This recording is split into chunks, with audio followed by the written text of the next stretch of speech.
Hello student.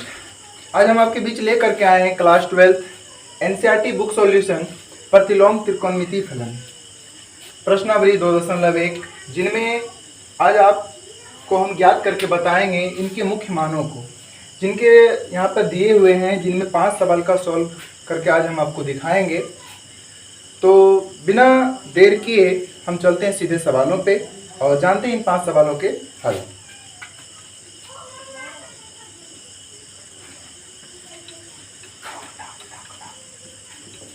Sine inverse -1/2। यहाँ पे सवाल है नंबर 1, जिनका मुझे मुख्य मान ज्ञात करना है। Sine inverse 1/2। तो जानते हैं बच्चों हम इनका सॉल्यूशन।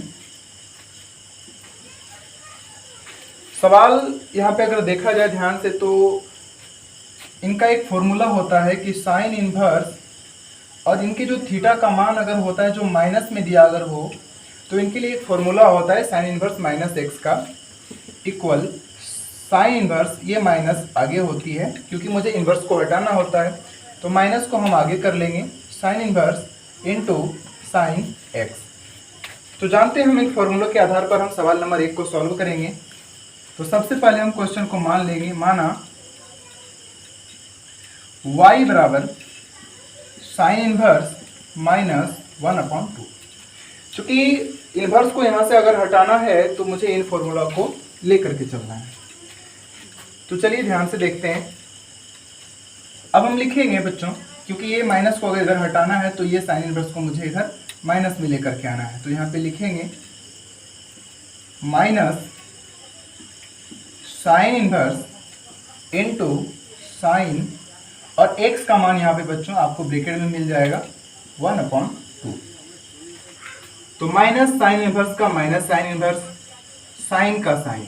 और अगर ध्यान से देखा जाए तो साइन थीटा में 1/2 होती है 30 डिग्री के मान। तो जो 30 डिग्री का मान होता है साइन 1/2 30 डिग्री का मान, लेकिन इसके मान को आपको रेडियन में लिखना होता है, जो कि 30 डिग्री के जो मान होता है वो होता है π/6।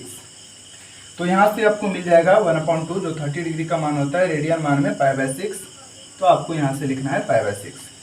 अब साइन इनवर्स का प्रतिलोम करना है, प्रतिलोम अर्थात उल्टा करना है। तो साइन इनवर्स का उल्टा यहाँ से आपको मिल जाएगा माइनस साइन इनवर्स का उल्टा -1/sin। ये आपको यहाँ से गुना है, रहने देना है आपको, साइन का साइन, और ये π/6 का π/6। यहाँ से आप साइन साइन को काट सकते हैं, आपको मिल जाएगा यहाँ से -1, और गुना में यहाँ पे आपको मिलेगा -1 इंटू π/6। अब इसे आप गुना कर दीजिए, इसमें माइनस अगर 1 से अगर गुना कर दिया जाए तो इसमें कोई परिवर्तन नहीं आएगा, तो π/6 और ये माइनस का इसमें रहेगा। तो ये आपका निकल के आ गया आपका करेक्ट आंसर नंबर 1। एक बार फिर से समझते हैं। सबसे पहले क्वेश्चन को मानना है y इक्वल साइन इनवर्स -1/2, और इसे हम इस फॉर्मूला के आधार पर सॉल्व करेंगे, क्योंकि ये माइनस का जो थीटा मान होती है ये आपको पहले इधर माइनस साइन इनवर्स में लेना है। तो minus sine inverse sine x। अब ये माइनस साइन इनवर्स को अगर हम लिखते हैं तो फॉर्मूला के अनुसार से साइन आपको ब्रैकेट में रखना है, और x का मान आपको ये ब्रैकेट से यहाँ पे मिल जाएगा। तो माइनस साइन इनवर्स का माइनस साइन इनवर्स, साइन का साइन, 1/2 जो साइन थीटा में होती है 1/2 30 डिग्री का मान, वो आपको यहाँ से रेडियन में मिल जाएगा π/6 से। अब यहाँ से आपको माइनस साइन इनवर्स का उल्टा कर लेना है 1/sin, और ये साइन को सेम रखना है और π/6 को सेम रखना है। साइन से साइन कटेगा बच्चों तो बचेगा -1, और ये गुना में यहाँ पे आएगी π/6।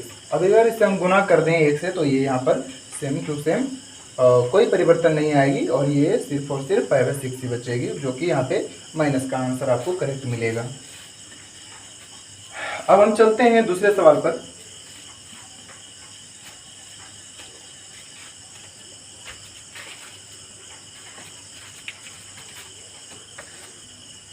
अब हम चलते हैं सवाल नंबर 2 में और देखेंगे सवाल नंबर 2 को। सवाल नंबर 2, कोस इनवर्स √2। तो जैसा कि हमने पिछले सवाल में देखे थे कि जो थीटा का मान होता है वो माइनस में दिया हुआ था, जो कि हमने माइनस को बाहर लाने के लिए हमने इस फॉर्मूले का प्रयोग किया था। और अगर अब यहाँ पे देखें तो अंदर में कोई माइनस का चिन्ह नहीं दिया गया है, तो अब इसे हम डायरेक्ट सॉल्व करेंगे। यहाँ पे ध्यान दीजिएगा,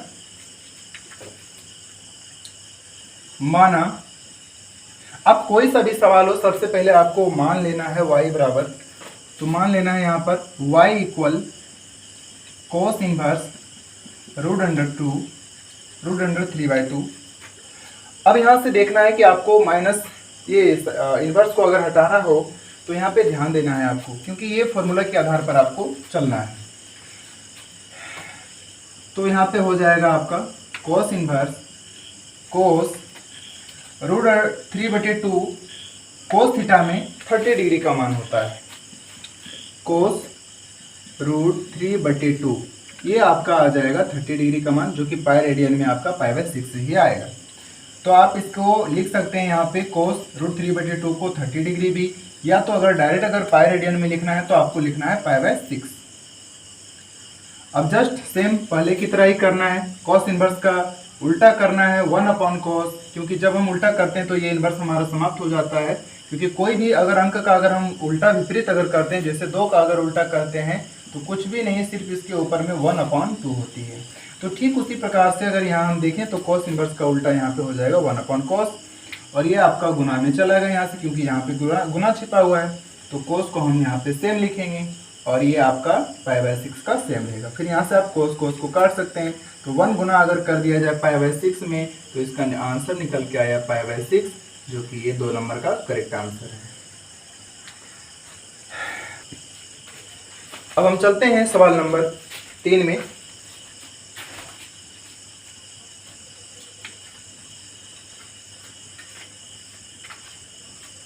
कोसेक इनवर्स 2। तो बस बच्चों, जिस तरह से हमने 1 नंबर का सॉल्व किया और 2 नंबर का सॉल्व किया, जस्ट सेम टू सेम आपको करके दिखाना है सवाल नंबर 3 को। तो सबसे पहले आपको सॉल्व कर लेना है यहाँ पर, और सबसे पहले क्वेश्चन को आपको मान लेना है, माना y equal cosec inverse 2। Inverse को हटाने के लिए अब हम बार बार ये बता रहे हैं, आप ये फॉर्मूला को दिमाग में अपना सेट कर लीजिए बढ़िया से। तो चलिए हम देखते हैं, लिखेंगे यहाँ पर कोसेक इनवर्स कोसेक, और ये आप 2 लिख सकते हैं, या तो फिर आपको याद रखना है कि कोसेक थीटा में 2 जो होता है वो 30 डिग्री का मान होता है, और 30 डिग्री का रेडियन मान होता है π/6। तो यहाँ पे आप इसको हम डायरेक्ट लिख सकते हैं π/6। अब आप इसका उल्टा कर दीजिए तो क्या हो जाएगा 1/कोसेक, और यहाँ पे गुना चलाएगी कोसेक π/6 से फिर कोसेक से कोसेक कटेगा तो ये गुना होगी 1 π/6 में, तो इसका आंसर निकल के आएगा π/6, जो कि ये 3 नंबर का करेक्ट आंसर है।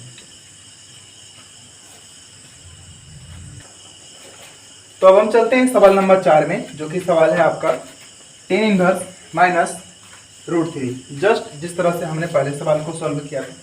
तो सबसे पहले आपको मानना है, माना y इक्वल tan इनवर्स -√3। तो tan इनवर्स को आपको इधर कर लेना है, क्योंकि आपको ये माइनस हटाना है इधर। तो tan इनवर्स फॉर्मूला कौन सा बच्चों, ब्रैकेट के अंदर भी 10 यानी 10 यहाँ पे रहेगा, और ये √3 आप माइनस वाले यहाँ पे ले सकते हैं। और √3 रेडियन tan इनवर्स में tan थीटा में √3 जो होती है वो होती है 60 डिग्री का मान। तो 60 डिग्री जो कटेगा रेडियन मान में वो π/3 से कटेगा। अब यहाँ से आप tan इनवर्स का उल्टा कर लीजिए, -1/10 गुना 10 का 10 सेम रहेगा, यहाँ से π/3, 10 से 10 का कैंसिल -1। अब यहाँ से कट जाने के बाद जब 10 से 10 कैंसिल हो गया तो यहाँ से बचा -1, और -1 जब गुना होगा π/3 में तो π/3 ही रहेगा माइनस का। तो ये आंसर हो गया आपका सवाल नंबर 4 का कंप्लीट। चलिए अब हम चलते हैं सवाल नंबर 5, cos इनवर्स -1/2। जैसा कि हम जानते हैं कि अगर ब्रैकेट के अंदर मुझे अगर माइनस मिल जाए तो कोई सा भी सवाल हो, अगर कोस हो कोसेक हो, तो उसका सॉल्व हम करते हैं -π से घटाते हैं हम। तो सबसे पहले सवाल को मानेंगे, माना y इक्वल कोस इनवर्स -1/2। तो कोस का सवाल जो है वो हमेशा माइनस देता है, तो यहाँ से हम क्या करेंगे, कोस को पहले लिख लेंगे हम, कोस इनवर्स कोस, और ये जो मान होती है हमारा -1/2, तो कोस में अगर माइनस ब्रैकेट में अगर दिया हो तो इसे हम हमेशा पाई से कैंसिल करते हैं। पाई माइनस और ये माइनस आपका यहाँ पे चला आएगा। और इसकी अगर कोसेक में या फिर कोस में जो भी मान अगर ब्रैकेट के अंदर हो तो उसे हम हमेशा माइनस पाई से घटाते हैं, तो पाई और ये माइनस आपको यहाँ से मिल जाएगा। और 1/2 जो कोस थीटा में होता है, कोस थीटा में जो 1/2 होता है वो होता है आपका 60 डिग्री का मान। तो ये आपका रेडियन मान में मिल जाएगा पाई/3। तो यहाँ से आपको मिल जाएगा पाई/3।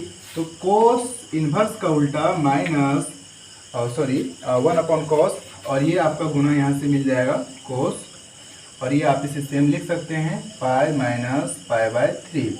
अब यहाँ से कोस कोस को कैंसिल कर लीजिए, यहाँ पे 1 बचा, 1 को अगर गुना किया जाए इतना में तो इतना ही रहेगा। अब इसे हम सॉल्व करते हैं, इसे अगर हम देते हैं एलसीएम लेते हैं तो डायरेक्ट हम कर सकते हैं इसको सॉल्व, या तो फिर आप डायरेक्ट कर सकते हैं।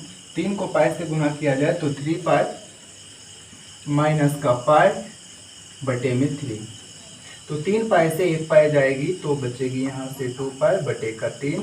तो ये आपका करेक्ट आंसर निकल के आया सवाल नंबर 5 का।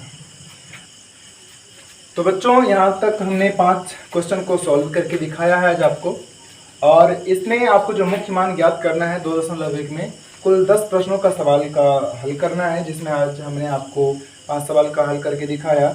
और मिलते हैं अगले वीडियो में जिनमें हम आपको बाकी के 6 नंबर से लेकर के 10 नंबर का सॉल्व करके दिखाएंगे। तब तक के लिए धन्यवाद।